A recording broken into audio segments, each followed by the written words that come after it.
Selamat malam Bapak Ibu semua. Ada Pak Hari di sini dan juga kita malam ini hadir 3 wanita luar biasa. Beliau adalah guru saya, sahabat saya juga yang sangat luar biasa, yang banyak menginspirasi saya sendiri dan juga teman-teman semuanya. Ya, selamat datang ibu-ibu semua dan para peserta dan para sahabat Gema Kebijaksanaan dalam edisi spesial untuk Gema Kebijaksanaan punya talk show yaitu 18 April 2022. Nah, edisi ini cukup spesial karena kita mau menyambut Hari Kartini, gitu ya. Terima kasih udah pada join, salam sehat dan salam bahagia buat semuanya. Terima kasih banyak. Dan topik malam ini cukup keren yang kita pilih yaitu Women's Power, Let's Break the Bias. Nah, mungkin udah banyak tahu, tapi mungkin juga ada yang belum tahu nih, apa sih break the bias? Nah, bias menurut KBBI ya, sebuah arti yang cukup standar ya, bahwa kecenderungan untuk mendukung, menentang hal atau orang dari sekelompok orang yang lain dengan cara yang kurang adil. Jadi mungkin ada bias ya, ada bias gitu ya.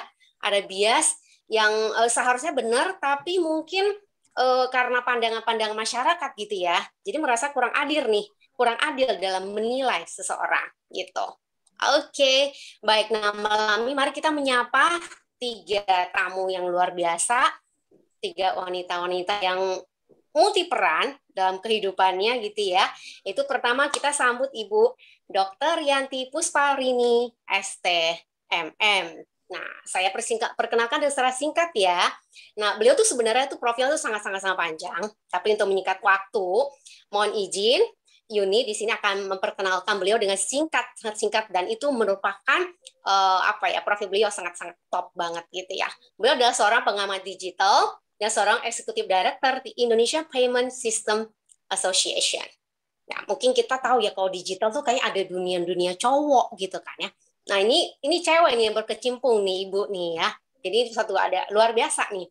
Dan beliau ini benar-benar berhasil break the bias-nya. Oke. Dan kita sapa yang halo Bu Yanti.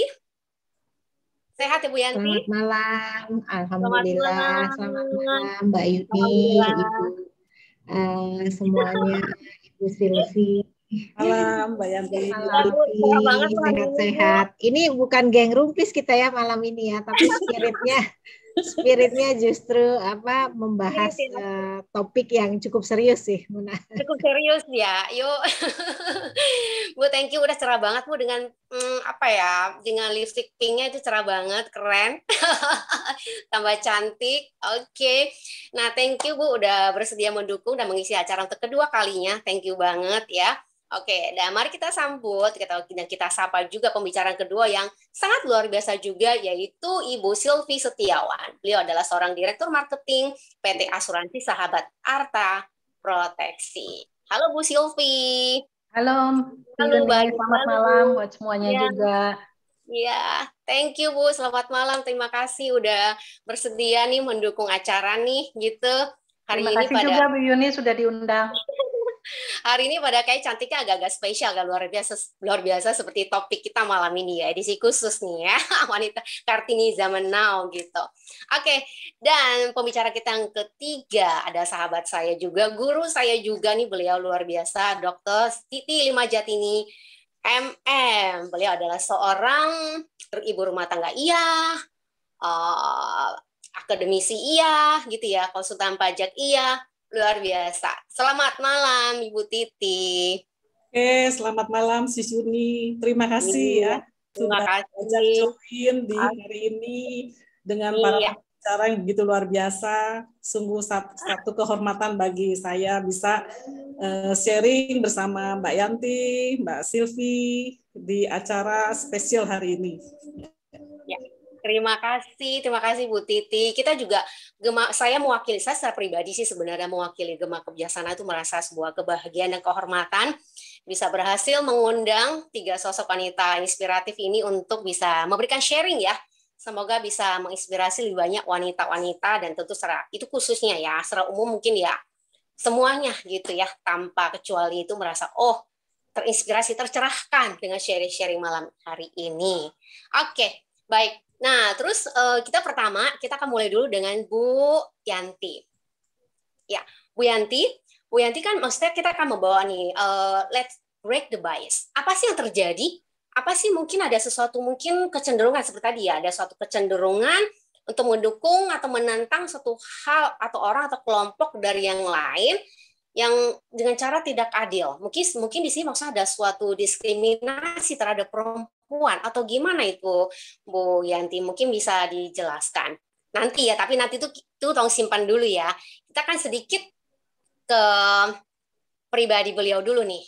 Mungkin Ibu Bu Yanti sampai sekarang kan udah seorang executive director gitu ya di Indonesia Payment System Association. Boleh cerita dengan singkat, Bu, dari awal sampai sekarang tuh kok bisa sih seorang wanita yang sampai masuk dunia digital dan seorang pimpinan yang top gitu ya. Boleh cerita dikit, Bu, baru kita masuk ke topik utama kita. Terima kasih Mbak Yuni.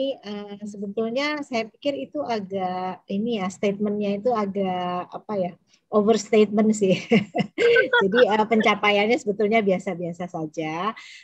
Jadi saya memang backgroundnya waktu kuliah itu saya di engineering ya, di teknik sipil.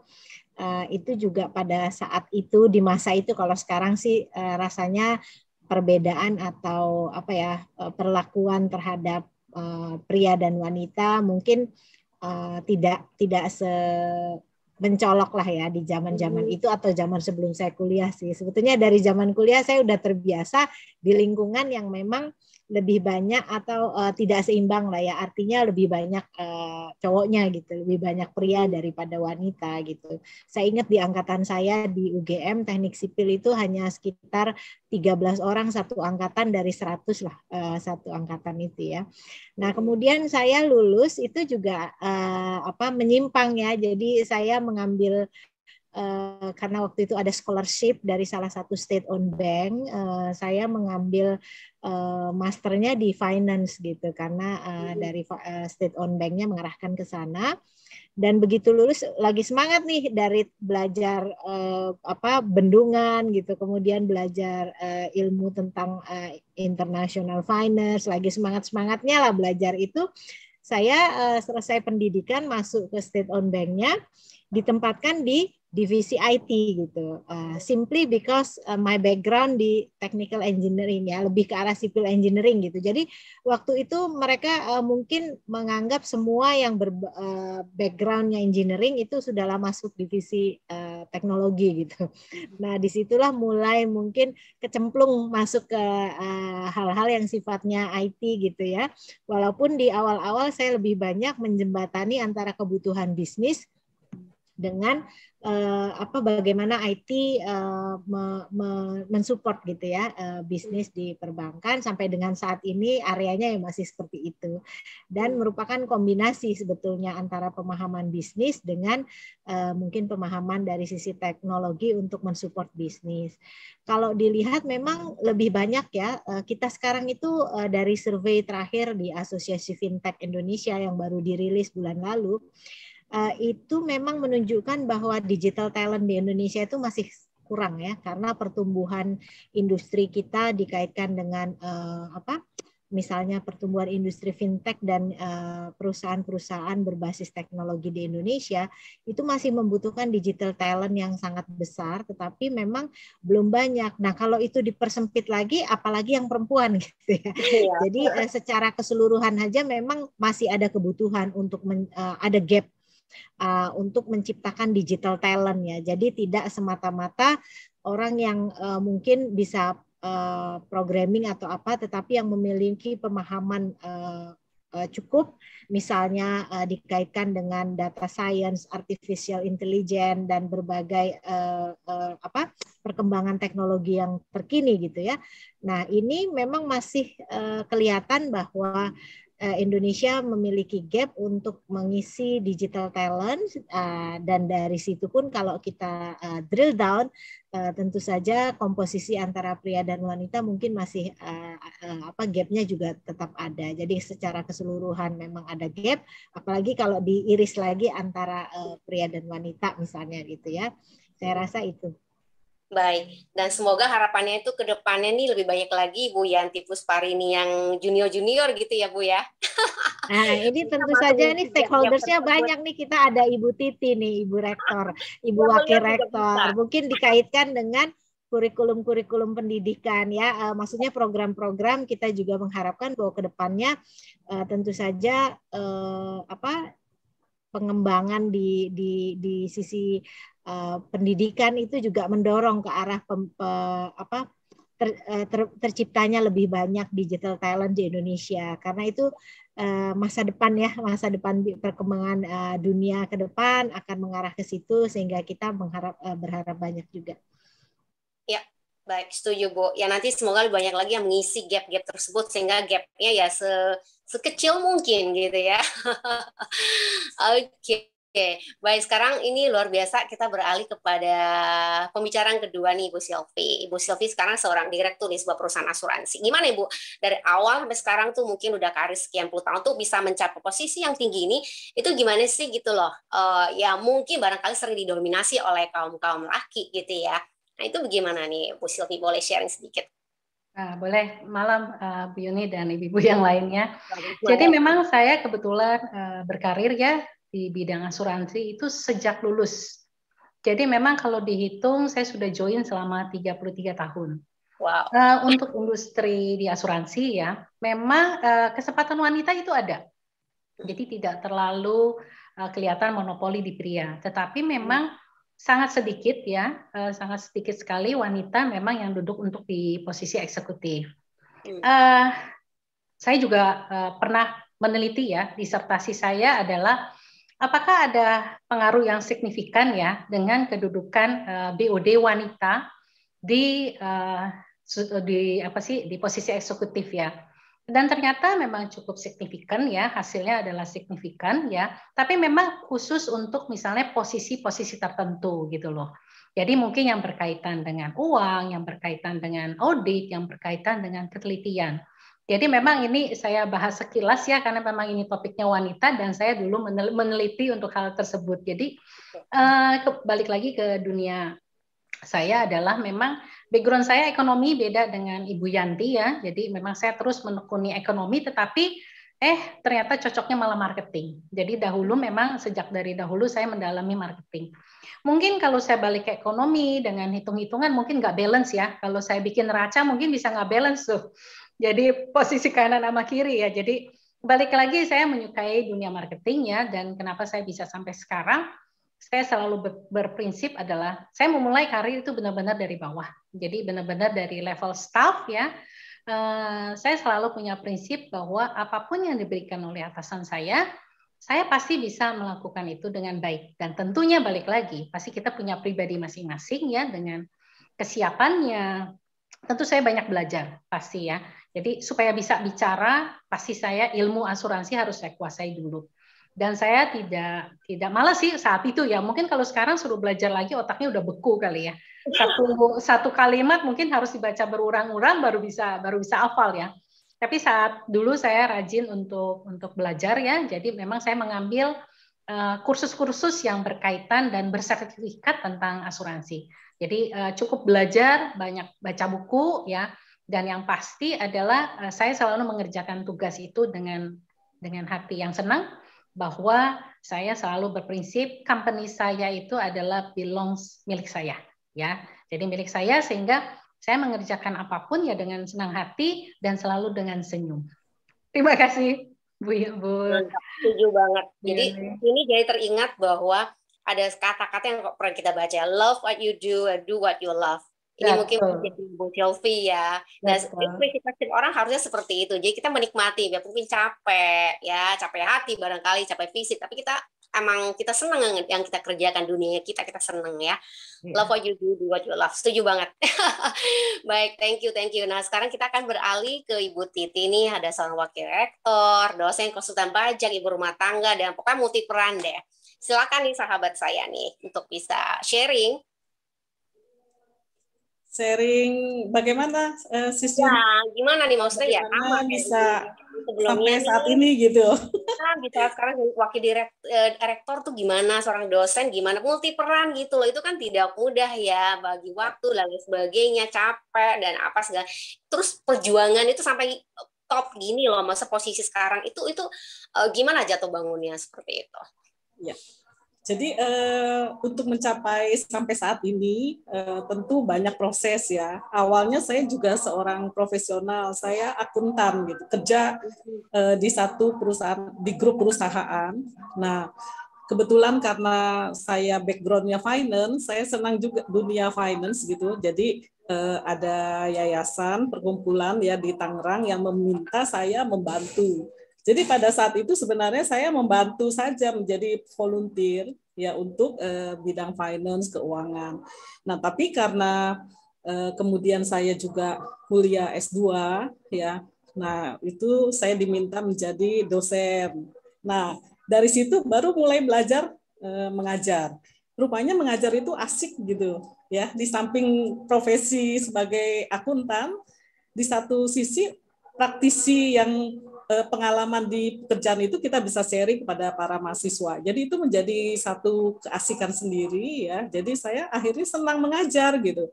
Dan malah sekarang meninggalkan dunia profesional ya, dunia bekerja karena sebenarnya faktor jaraknya. Saya kebetulan tinggal di Tangerang, pekerjaan di Jakarta waktu itu kan tol Jakarta Tomang situ, waduh macet sekali ya, Tangerang ke Tomang ke Jakarta lagi, jadi luar biasa. Jadi merasa mungkin sudah waktunya di Tangerang saja gitu, bekerja di dekat rumah. Jadi akhirnya saya membantu full time di satu kampus gitu. Nah, memang untuk sampai ke posisi ini gitu, kita harus bekerja dengan giat, tekun, dengan jujur, loyalitas yang tinggi gitu ya. Jadi tidak mudah putus asa, disiplin, dan juga bisa membagi waktu. Karena kalau disebut, wah kerjaannya berapa, bukan double job, tapi multi job katanya. Jadi itu yang penting bagi saya untuk bisa memanage waktu, bagaimana bisa membagi pekerjaan-pekerjaan yang begitu banyak, gitu, sehingga menjadi semuanya bisa berjalan lancar. Gitu. Menurut saya itu, Sis Yuni. Ya, oke, baik Sis Siti. Thank you banget para 3 sosok wanita inspiratif semua atas sharingnya. Mohon izin untuk bertanya satu lagi pertanyaan ya untuk 3 wanita-wanita hebat ini. Sebelum kita masuk ke topik ya, let's break the bias gitu.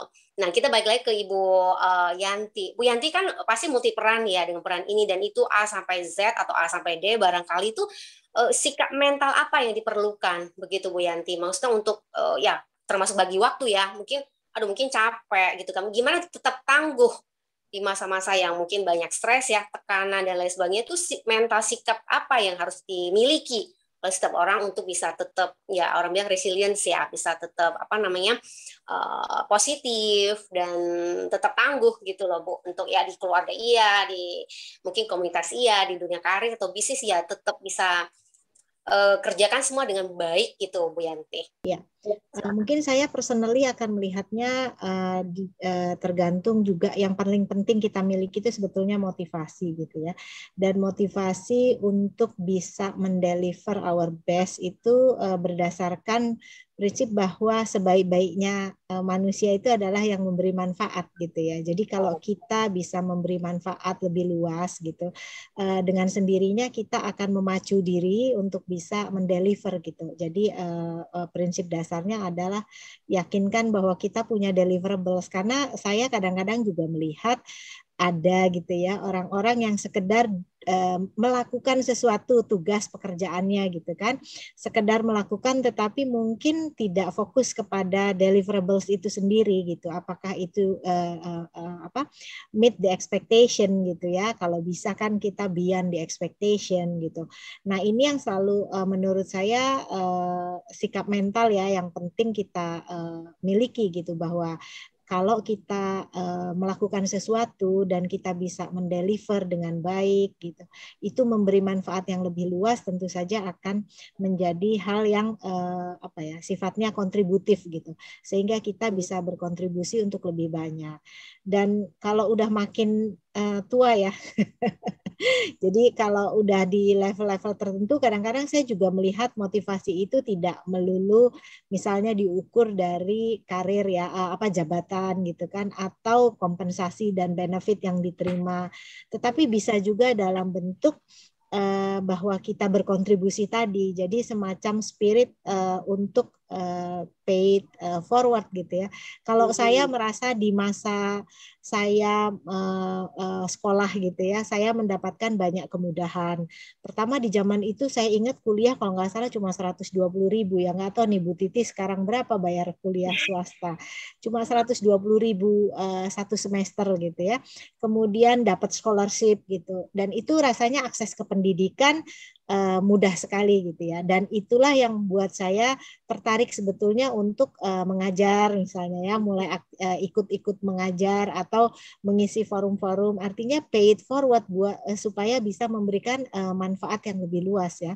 Dan kalau kita sudah memiliki motivasi seperti itu, rasanya kadang-kadang ya capek ya, tetapi membayangkan bahwa deliverables kita mungkin memberi nilai tambah gitu ya, memberi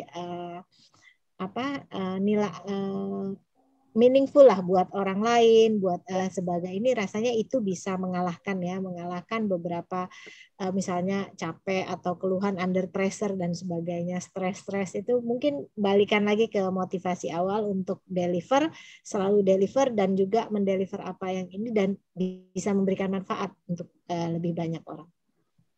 Ya.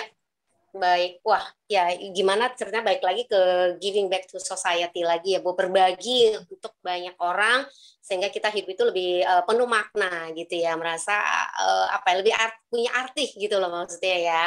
Sip, setuju banget. Baik, sekarang kita beralih lagi nih ke Ibu Sylvie. Nah, kalau Bu Sylvie gimana tuh maksudnya? Sikap mental apa yang harus dimiliki gitu kan, sehingga kita bisa menikmati dan melakukan semuanya dengan happy, biarpun dengan stres, kadang kesel, sebel, marah, capek dan lain sebagainya. Kalau saya sih pasti pertama adalah fokus ya. Kemudian apa yang kita bisa kerjakan hari ini, kita selesaikan hari ini dan jangan pernah menunda. Jadi kalau selama di kantor ya saya selesaikan di kantor dan saya tidak pernah mempunyai untuk membawa pulang pekerjaan ke rumah. Jadi kalau mau sampai malam di kantor ya di kantor. Rumah adalah rumah, itu bagaimana saya membagi waktu saya ya. Kalau udah di rumah lupakan kantor. Jadi kita nggak stres. Memang di rumah kan untuk istirahat, untuk me time, untuk macam-macam ya.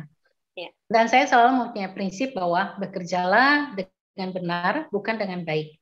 Karena apa yang baik belum tentu benar. Tapi kalau sudah benar, sudah pasti baik. Itu sih, Bu Yuni. Baik, setuju. Saya setuju banget ini juga poinnya, bekerja dengan benar. Sebab kalau kayak baik belum tentu benar ya. Kayak kita manjain anak itu mungkin baik ya, tapi itu mungkin ada sih yang tidak benar ya, kurang tepat ya barangkali. Itu setuju banget. Sip. Oke, nah kita beralih ke nih wakil rektor nih. Setahu saya beliau juga sangat aktif di yayasan, di komunitas, banyak sekali tuh berbagi ini. Nah, silakan barangkali bisa sharing gitu, Sis Titi. Ya, thank you Sis Yuni. Saya hampir mirip-mirip juga dengan Mbak Yanti, Bu Sylvie ya. Jadi saya merasa dalam kehidupan ini ya kita memanfaatkan waktu ya. Saat ini yang terbaik kita bisa memberi kepada komunitas gitu. Karena dalam prinsip saya merasa saya berbahagia kalau bisa membuat orang lain bahagia gitu. Jadi kalau saat ini masih ada waktu, kita bisa berbagi, memberi kepada siapapun gitu ya.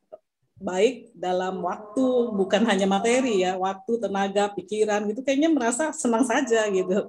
Jadi bahagia kalau membuat orang lain bahagia. Begitu Sis Yuni. Thank you. Okay. Baik, thank you. Ini sharing yang penuh daging, penuh daging, luar biasa, padat. Oke, baik. Nah sekarang kita langsung ke poin ya gitu, gimana sesuai dengan temanya kita ya, Woman Power Led break the bias. Nah, sekarang nih kayak kita dari Ibu Yanti nih ada yang mau di-sharing nih, ada pakai slide ya. Terima Ya. kasih Mbak Yuni. Sebetulnya ini sih bukan sesuatu yang apa ya?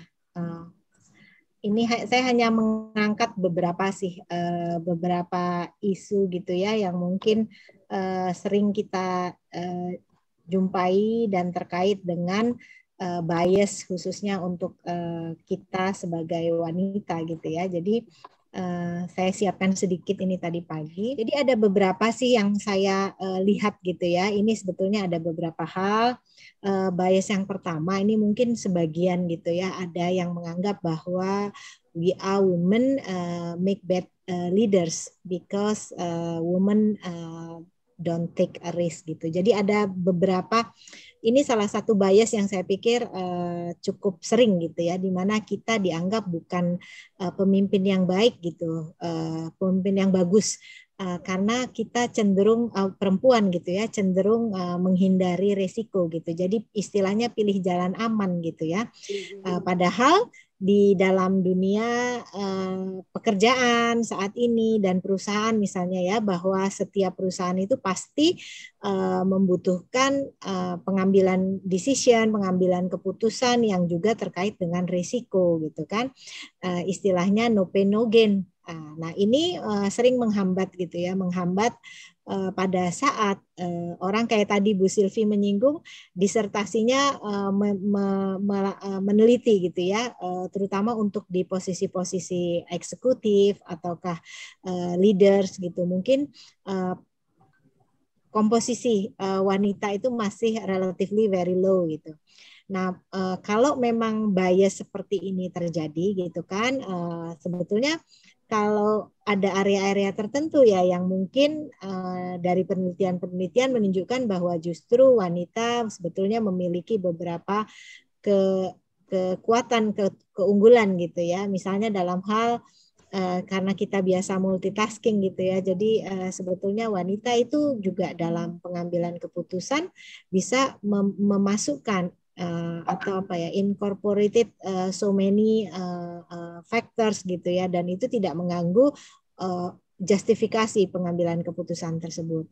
Nah, dengan kondisi bahwa perempuan gitu mungkin mendapatkan kesempatan yang lebih sedikit pada saat mereka dipertimbangkan atau sebagai nominees gitu ya untuk posisi-posisi puncak atau leader atau eksekutif, maka menurut saya itu sebaiknya sih bagi pihak yang akan memilih gitu ya. Jadi bagi pengambil keputusan untuk menunjuk wanita itu sebaiknya menyingkirkan atau mengurangi unconscious bias-nya ini, dan hiring prosesnya tetap berdasar secara objektif mencari the best person for the job regardless their gender gitu. Karena ini tidak relevan gitu biasnya ini, bahwa kita perempuan itu dianggap tidak berani mengambil risiko. Dan sebetulnya kalau memang kita ingin maju gitu kan, benar-benar ya pilihlah yang terbaik di antara available talents tadi ya, baik itu perempuan ataupun wanita. Karena kalau memelihara bias seperti ini, artinya dengan komposisi ini sudah menghilangkan separuh populasi perempuan dan laki-lakinya gitu, dan ini tidak akan membawa perusahaan ke performance yang diharapkan. Jadi sayang sekali kalau potensi-potensi wanita itu tidak bisa di-capture hanya berdasarkan judgment dan bias yang menyatakan bahwa perempuan itu tidak berani mengambil risiko. Bias yang juga cukup sering saya lihat adalah bahwa perempuan itu dianggap kurang mampu menyelesaikan problem gitu, karena mereka lebih banyak bicara aja gitu loh, tetapi lemah dalam hal pengambilan tindakan. Nah, sebetulnya tidak juga gitu loh. Bahkan ada penelitian nih, tapi saya nggak quote ya di sini ya, bahwa kalau kita bicara dalam diskusi, dalam forum, sometimes women are interrupted lebih sering gitu daripada pria gitu. Nah, artinya bahwa pada saat ini sebetulnya yang harus dilakukan untuk menghindari bias seperti ini adalah mencoba untuk lebih concise dan crystal clear ya pada saat kita melemparkan ide-ide, dan juga termasuk misalnya kita menekankan dari awal untuk tidak diinterrupt dalam proses, dan juga ini ya dilanjutkan dengan action-nya. Sebetulnya ini ada poin berikutnya, bahwa setelah kita bisa menyajikan ide-ide dan juga mungkin solusi dalam forum-forum, tentu saja harus diikuti dengan kemampuan mengeksekusinya.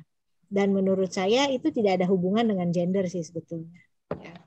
Yang saya angkat juga selanjutnya ini adalah yang kaitannya dengan bias yang berikutnya, yaitu bahwa wanita itu sulit untuk maju gitu ya, berkembang karena mereka lebih fokus kepada keluarga gitu. Dengan peran ganda, kalau di dunia sekarang ya saya pikir semakin berimbang ya peranan pria dan wanita dalam keluarga gitu ya, bahwa tapi memang ada beberapa batasan, dalam arti begini, fleksibilitas wanita gitu ya, misalnya diterjunkan dalam penempatan yang sifatnya misalnya geografis gitu, itu tentu saja akan lebih banyak pertimbangan ya. Dalam hal ini misalnya dikaitkan dengan sekolah anak gitu, dibandingkan dengan pria gitu ya. Jadi ini pertimbangannya. Tapi bukan berarti bahwa ini menjadi sesuatu yang sudah disimpulkan di awal gitu, bahwa nggak mungkinlah dia mau ditempatkan di regional mana gitu karena keluarganya kan di sini, anaknya di sini gitu. Tidak semua gitu. Artinya pada saat ada situasi di mana leaders akan mengambil decision, itu sebaiknya tidak membuat assumption dan presumptive ya. Jadi sebelum tetap berikan kesempatan kepada siapapun yang memang deserve, dan juga tetap menekankan bahwa ini bukannya maksa juga, istilahnya kayak ngebuang orang gitu, enggak, tetapi memang berdasarkan performance base gitu ya, performance base-nya. Dan kalau wanita, seandainya memang kita punya aspirasi ingin penempatan di mana gitu, menurut saya kita harus bold juga dan secara clearly menyampaikan apa yang memang menjadi aspirasi kita gitu. Jadi sehingga bias yang seperti ini bisa kita hindari ke depannya. Dan ini merupakan bias-bias yang sering kita temukan sini di dunia kerja, dan menurut saya hal ini kalau memang from time to time we continue to address this and show that actually there are no difference ya. Jadi between women and both deserve the same chance untuk maju gitu. Mungkin dari saya itu, terima kasih. Baik, terima kasih Bu Yanti. Wah, oke. Oke, nah berikutnya kita akan ke Bu Sylvie. Nah, Bu Sylvie ini barangkali gimana nih? Maksudnya apakah ada melihat fenomena-fenomena atau apa lah ya, isu-isu gitu tentang bias atau bias itu yang mungkin apakah semakin baik atau masih parah dan sebagainya, itu gimana tuh? Mungkin boleh sharing. Oke. Menurut pendapat saya sih tentunya pasti semakin baik ya. Tetap bias itu masih ada. Tentunya setiap manusia, setiap wanita juga semua makhluk hidup ya, inginnya setara ya. Tetapi memang balik lagi saya tidak berani menyebut sebagai kodrat atau apa, tapi memang ada fungsinya masing-masing. Pria mempunyai fungsi, wanita mempunyai fungsi dengan kelebihan dan kelemahan masing-masing. Memang kita juga sebagai wanita, menurut saya, kita juga mesti tampil ya. Harus berani berkarya, harus berani menyuarakan pendapat ya. Tidak boleh minder terutama ya, karena memang kita juga bukan dinilai dari fisik saja ya, tetapi kan pikiran kita, pendapat kita juga pasti dihargai orang gitu loh. Jadi pertama kalau menurut saya wanita sendiri harus bangun gitu loh, harus bangkit ya. Jadi bukan berarti merasa minder, enggak lah saya cuma wanita, saya bisa apalah. Kalau semakin banyak wanita yang berpikir seperti itu, berarti kita tidak akan maju, Indonesia juga tidak akan maju.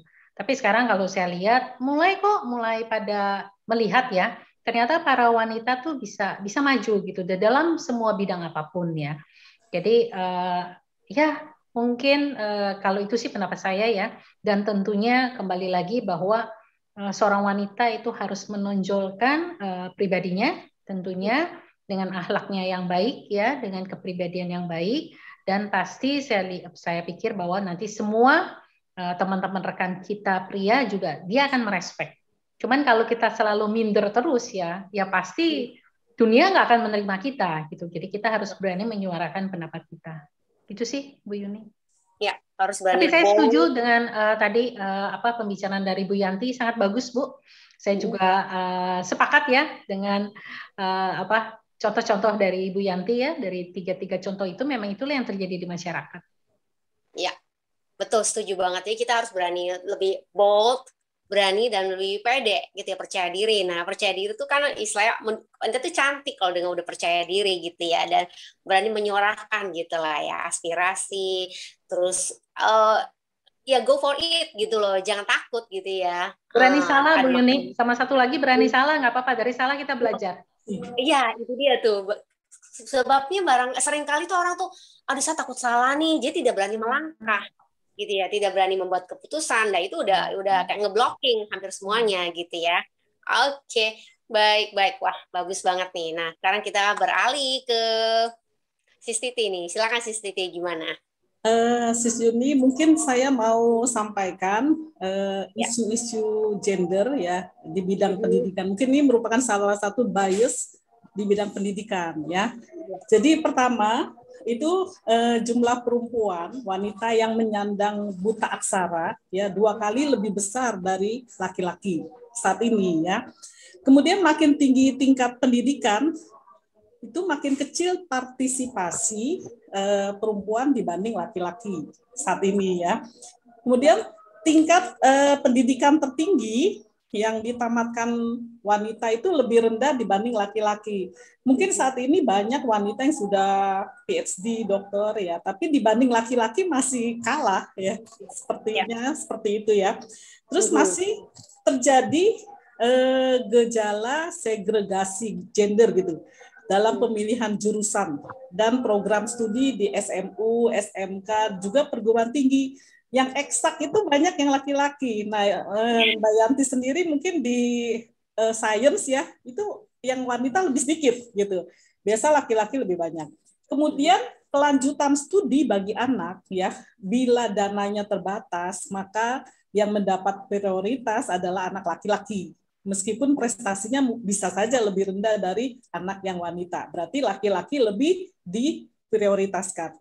Kemudian bacaan dan ilustrasi gambar ya pada bahan ajar pun masih menunjukkan peran laki-laki dan perempuan yang tidak sama di bidang misalnya publik dan domestik gitu.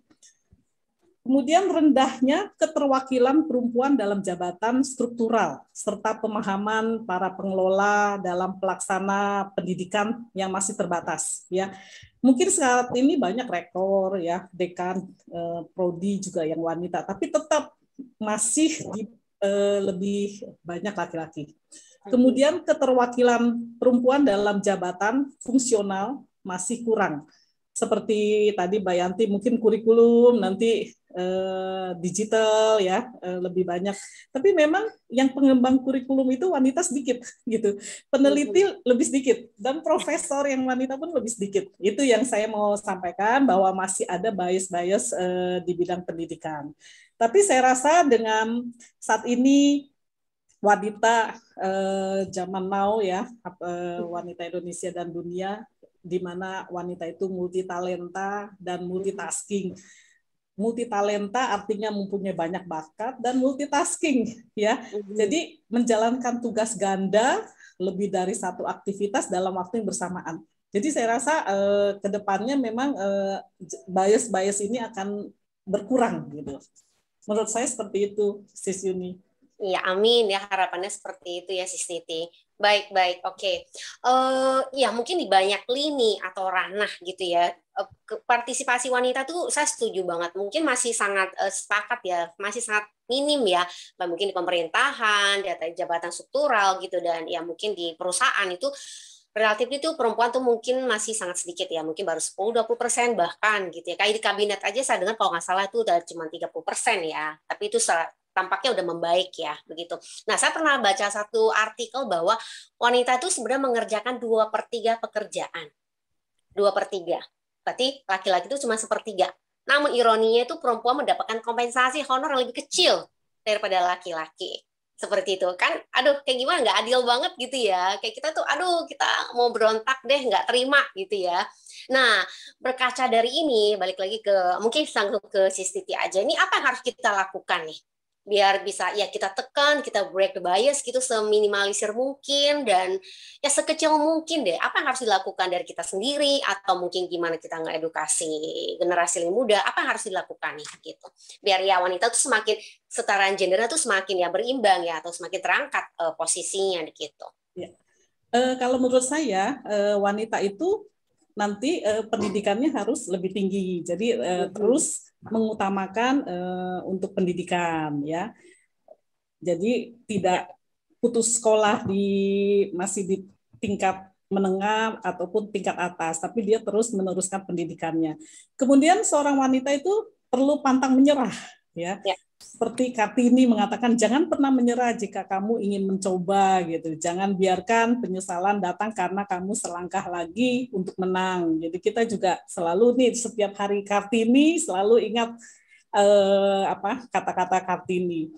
Gigih dan bertekad kuat ya selalu, dan hidup apa adanya. Jadi maksudnya hidup apa adanya ini lebih bahagia daripada memaksa gitu. Tapi bukan berarti menyerah dengan keadaan, tapi tetap gigih dan bertekad kuat dan mempunyai mimpi yang lebih tinggi ya, mempunyai mimpi untuk masa depan yang lebih baik gitu. Menurut saya seperti itu, Sis Yuni.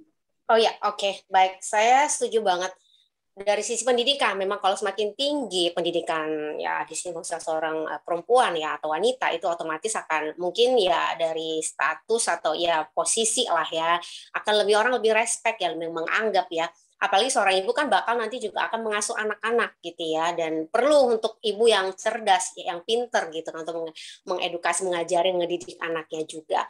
Kebayang kalau misalnya ibunya mohon maaf pendidikannya mungkin kurang atau sangat minim, ya mungkin agak beda ya gitu ya. Setuju banget. Oke. Nah, sekarang kita beralih ke Ibu Sylvie nih. Silakan Bu Sylvie. Gimana nih Bu Sylvie? Oke, saya sangat setuju dengan Bu Titi. Pertama pendidikan ya. Karena itu tujuan yang paling gampang ya, bahwa memang pendidikan itu jangan putus. Tetapi memang yang perlu disampaikan juga kepada semua orang tua. Kadang-kadang orang tua itu balik lagi suka menyepelekan anak perempuan ya. Udah di sekolah yang tinggi-tinggi juga, akhirnya menikah juga, masuk dapur juga. Nah itu kayaknya yang memang harus gimana caranya? Ini susah ya menyuarakan hal ini. Kita masih ada barrier ke sana ya. Bagaimana cara berpikir orang tua itu supaya wanita mau bagaimanapun dia bisa berkarya. Sebagai ibu rumah tangga ya juga bisa berkarya, bisa segala macam. Kalau saya pikir fokus, kalau saya berpikir yang tadi ya, bahwa gimana nih caranya mendobrak ya pemikiran para orang tua supaya dia lebih equal bisa menerima anak lelaki dan anak perempuan sih. Mungkin menurut saya kalau semua di setiap anak ya diberikan kesempatan yang sama, saya rasa mungkin hal-hal ini ke depannya itu pasti kesetaraan antara wanita dan pria itu akan jauh lebih baik sih.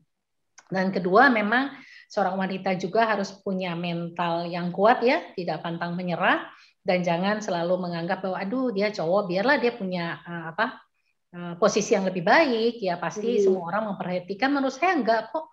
Setiap wanita di dalam industri saya ya, mereka bisa menyuarakan kembali mungkin yang tadi saya ngomong ya, menyuarakan pendapatnya, dan tentunya dengan sistem wanitanya ya. Jadi sebetulnya kita wanita tuh sudah diberikan keuntungan banyak loh. Pasti pria kalau sama wanita pasti lebih ngalah. Itu udah pasti ya. Sudahlah, nggak mau ribut sama wanita lah. Sebetulnya kita sebagai wanita tuh banyak diuntungkan gitu ya. Nah, sekarang balik lagi, wanitanya siap nggak untuk menerima posisi, menerima tugas lebih banyak, ya bersedia pulang malam. Jangan karena wanita enggak, saya tidak mau lembur, saya tidak mau pulang malam-malam, saya kan takut nanti sendirian pulang, atau saya takut nanti ada suami marah-marah, atau anak saya perlu diajarin. Nah, itu yang merupakan menurut saya barrier ya wanita untuk memasuki dunia yang lebih setara lagi ya. Gitu sih. Gitu, Bu Setuju, Yuni. setuju, saya sepakat banget tuh dengan Bu Sylvie bahwa saya nangkap tiba-tiba tuh kita harus memberikan, maksudnya harus mendapatkan kesempatan dari pihak lain, misalnya orang tua, suami dan sebagainya, dari anak mungkin. Tapi paling penting adalah kita memberikan kesempatan untuk diri kita sendiri.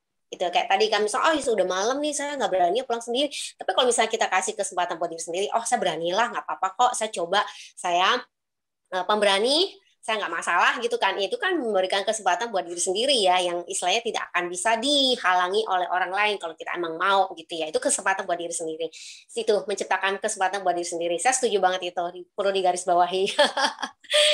Oke, baik. Nah silakan sekarang kita akan ke Bu Yanti. Gimana Bu Yanti? Caranya break the bias nih gimana nih? Maksudnya biar ya kita wanita kan semakin menonjol, semakin stand out seperti itu. Kalau di dunia kerja, saya pikir profesionalisme itu adalah currency yang berlaku umum ya. Jadi dia universal. Artinya untuk mendobrak bias itu kata kuncinya adalah kita menunjukkan performance gitu ya. Jadi di mana itu sebetulnya menjadi evidence ya yang susah terbantahkan lah gitu. Dan tentu saja artinya begini, kalau kita deliver semua pekerjaan gitu ya dengan output yang baik gitu. Artinya itu merupakan sesuatu yang susah dibantah oleh siapapun termasuk bosnya gitu kan ya, bahwa ini memang bisa membuktikan. Jadi kita harus bisa membuktikan bahwa kita bersikap profesional dengan mendeliver apa yang menjadi tugas-tugas kita. Dan yang kedua, deliver saja tidak cukup kalau kita tidak bisa showcase ourselves gitu ya. Artinya kita sendiri harus bisa showcase jualan gitu. Jualan dalam arti yang positif ya. Artinya kita harus paham juga apa yang menjadi kekuatan kita yang layak untuk kita tonjolkan gitu kan. Sebagai contoh misalnya pada saat dulu ya saya baru selesai pendidikan kemudian diterjunkan di divisi teknologi informasi, sebetulnya at the very first time saya tuh nggak happy gitu karena rasanya lebih bergengsi kalau di perbankan tuh saya masuk di divisi internasional gitu kan, treasury gitu, yang buat saya keren gitu kan, sementara saya harus ngurusin ini. Tetapi ternyata dari penugasan itu saya mendapatkan pelajaran gitu ya, hal-hal yang tadinya sangat tidak saya sukai gitu, misalnya programming gitu kan, saya nggak suka gitu, dan ternyata tidak melulu tentang programming tapi ada project management, dan akhirnya menemukan bahwa oh ini mungkin salah satu strength saya gitu. Nah itulah yang kemudian bisa kita tonjolkan ya, artinya kita harus bisa men-showcase ourselves, gimana kita supaya bisa mendapatkan being awarded, being recognized, being rewarded atas performance kita dan atas kinerja kita. Menurut saya itu ya, yang pertama kuncinya adalah bersikap profesional dan juga mendeliver performance dengan baik, dan yang kedua bisa men-showcase gitu apa yang menjadi kekuatan kita. Ya, baik, luar biasa. Nah ini udah saya garis bawahi semua, penting nih kesimpulannya. Nah sebelum kita menuju ke ini udah hampir penghujung acara nih, mungkin pertanyaan terakhir ya sebelum ke closing statement juga dan kesimpulan dari saya, mohon izin dari Bu Yanti, mungkin barangkali apakah secara singkat nih bias ini, apakah let's break the bias-nya udah semakin membaik gitu? Yang kita lihat gitu, maksudnya oh ya udah semakin membaik kok partisipasi wanita di beberapa industri itu, industri itu udah semakin tinggi dan lain sebagainya, atau malah memburuk gitu dari Bu Yanti barangkali yang mungkin sering memantau atau mengobserve ya, dari sekian banyak industri itu sebenarnya sih partisipasi wanita udah semakin tinggi loh gitu loh, masa let's break the bias-nya udah semakin bagus gitu, apakah membagus atau malah memburuk gitu? Ya. Overall mungkin saya bilang sih membaik ya, karena kesempatan itu semakin banyak lah. Tetapi tantangan di setiap zaman itu berbeda. Nah ini yang harus diantisipasi. Jadi tantangan di era sekarang mungkin berbeda dengan tantangan pada saat misalnya saya kuliah dulu gitu. Jadi di setiap era itu tentu saja kita harus mensikapi dan mengantisipasi munculnya bias-bias yang baru. Gitu. Jadi walaupun mungkin misalnya nih ya bias yang lama sudah ini, jangan sampai sebetulnya dengan perkembangan zaman gitu kan, mungkin lagi ada sesuatu yang baru, dan kita wanita artinya harus bisa mengantisipasi dan juga menemukan solusi gitu, bagaimana kita men-tackle bias-bias yang muncul yang berbasiskan gender ini gitu. Menurut saya sih itu. Baik, baik. Oke, baik. Terima kasih, Bu Yanti. Nah, ke Bu Sylvie gimana nih? Apakah semakin baik nih kesetaraan gendernya, diskriminasinya mungkin udah semakin kecil, atau sebenarnya masih parah, atau makan mungkin lebih parah lagi sekarang? Silakan, Bu. Kalau menurut saya sih pasti membaik ya. Dari zaman Ibu Kartini sampai sekarang ini udah berapa lama ya, pasti membaik ya. Cuman memang mungkin kalau di kota-kota besar yang saya lihat ya, bahwa pasti membaik, tetapi saya percaya bahwa memang kalau masih di daerah ya, di pelosok-pelosok itu rasanya memang perlu apa ya, harus lebih baik lagi gitu loh. Jadi kita harus optimis ya, kita tidak boleh mengatakan lebih jelek atau lebih apa, tapi memang kita sepakat bahwa memang selalu harus ada peningkatan. Cuman bagaimana caranya untuk istilah meningkatkan kota-kota atau daerah-daerah yang bukan kota besar, itu aja sih kalau menurut saya. Tetap masih ada. Iya, saya sepaham sih. Memang pasti masih ada, terutama daerah kecil-kecil yang maksud pelosok ya, karena mungkin pendidikan lagi ya, balik lagi. Pendidikan di relatif sangat minim, rendah aja, otomatis ya udah mati ini dan nikah segala macam, dan kesempatan untuk dia berkarir dan segala macam itu mungkin nol, hampir nggak ada gitu ya. Tapi mungkin agak beda dengan kalau kota besar, relatifnya udah akan lebih baik gitu ya. Setuju.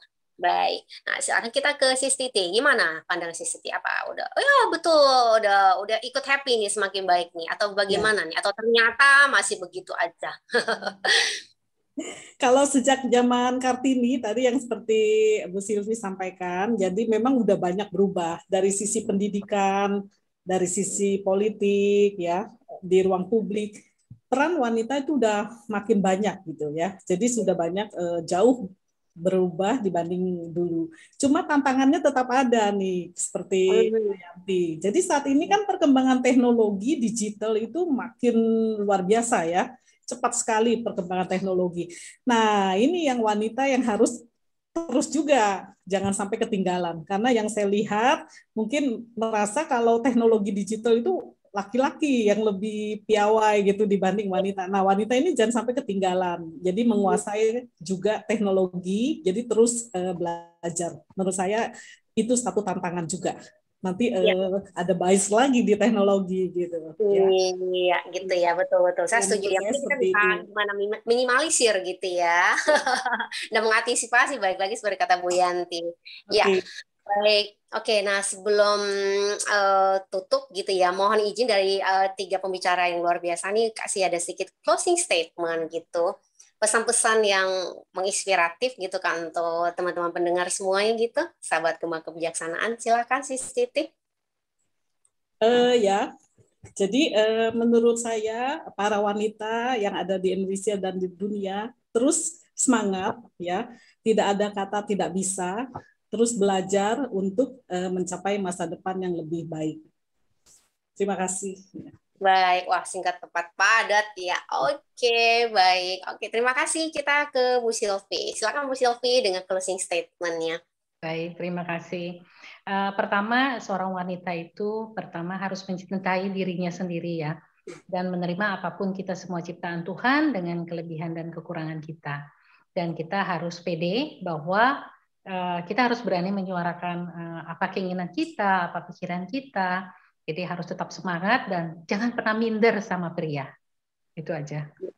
Oke, baik. Makasih Bu Sylvie. Ya, oke, berikutnya ke Bu Yanti. Silakan Bu Yanti dengan closing statement-nya. Terima kasih. Kalau dari saya, dengan populasi wanita yang sekarang, di mana jumlahnya sangat signifikan ya, saya percaya bahwa wanita adalah sumber daya ya. Ini mengutip dari Hillary Clinton gitu ya, bahwa women are the largest untapped reservoir of talent in the world. Jadi merupakan reservoir yang sangat besar yang belum maksimalkan gitu ya. Jadi menurut saya peluang potensi woman itu sangat besar. Dan yang kedua, dengan peluang itu tentu saja kita perlu menyuarakan gitu ya, dan be bold saja kalau memang ada hal-hal yang bias-bias yang masih kita jumpai.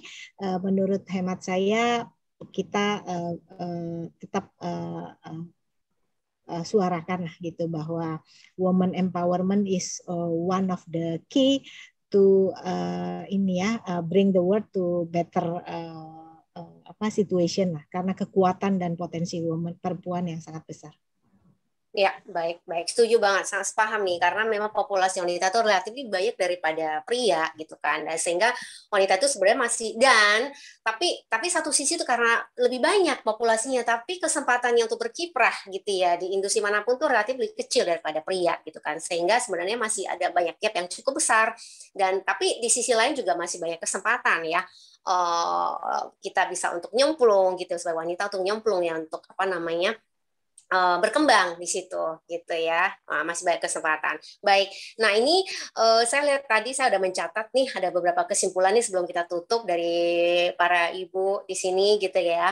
Kesimpulan yang cukup daging gitu kan. Pertama itu adalah love what you do what you love gitu ya. Itu saya rasa semuanya setuju, sepakat. Nah, terus dari Ibu Yanti tadi juga ada beyond the expectation gitu ya. Kita harus selalu punya sikap mental untuk selalu deliver yang terbaik. Jangan asal jadi, asal selesai ya udah. Tapi tidak pernah menuntut diri untuk melakukan yang terbaik gitu ya. Itu saya setuju, suatu prinsip sikap mental yang sangat baik gitu. Dan tentu harus bisa berkontribusi. Ya, kita sebagai manusia gitu kan ya, maksudnya kita udah mendapatkan banyak kebaikan dari Tuhan, dari alam. Oke, ada saatnya atau udah saatnya kita untuk giving back to society, artinya pay forward, kita berkontribusi lagi gitu, berbagi dengan banyak orang. Karena sebaik-baiknya manusia adalah manusia yang memberikan banyak manfaat ya ke sesamanya. Saya rasa semuanya setuju seperti itu. Dan ya itu, kayak kemarin atau hari ini saya ada baca satu kata use your gift to serve the world. Saya rasa itu mungkin juga pada setuju. Ini kata-kata yang cukup keren. Dan tadi dari Bu Sylvie bahwa kita harus fokus, jangan menunda. Lakukan sekarang, pekerjaan sekarang ya selesaikan di kantor. Jangan dibawa ke rumah karena akan stres. Di rumah adalah untuk santai, untuk happy. Ya, dan juga bekerja dengan benar, bukan bekerja dengan yang baik. Ya, saya juga setuju. Nah, tapi terutama untuk ini nih, kalau misalnya untuk let's break the bias, gimana untuk menekan biasnya ini nih kita minimalisir ya. Pertama adalah dari sisi bahwa pendidikan kita harus lebih tinggi. Dengan pendidikan tinggi otomatis ya biasnya itu akan bisa kita tekan, kita minimalisir, dan kita kita kurangi lah intinya gitu ya. Dan pantang menyerah, dan mendapatkan kesempatan, dan juga memberikan kesempatan untuk diri sendiri gitu. Dan tadi dari Ibu Yanti juga perform ya. Kita menunjukkan bukti hasil kerja kita yang tak terbantahkan. Kita sangat profesional secara melakukan tugas dengan baik, maka orang melihat, wah, bukti nyatanya ada gitu ya. Dan berani menonjolkan diri, dalam arti bisa menjual diri dalam tanda petik gitu loh. Ya, saya punya kelebihan ini, saya harus percaya diri. Ya, Woman Power, let's break the bias. Ini luar biasa. Semoga wanita-wanita Indonesia dan wanita-wanita di dunia akan semakin bold, semakin stand up, percaya diri, dan mencintai dirinya sendiri sehingga bisa memberikan terbaik untuk dunia dan sesama. Terima kasih ibu-ibu, teman-temanku, guru-guruku semuanya. Thank you banget atas sharingnya malam ini. Semoga bisa menginspirasi para sahabat kebijaksanaan yang mendengar. Dan mari wanita Indonesia harus lebih maju lagi. Terima kasih. Terima kasih juga buat Mbak Yuni sebagai host keren. Terima kasih. Terima kasih Bu Yanti. Selamat malam semuanya. Sehat-sehat. Semakin menginspirasi dan semakin bersinar ya. Oke, thank you.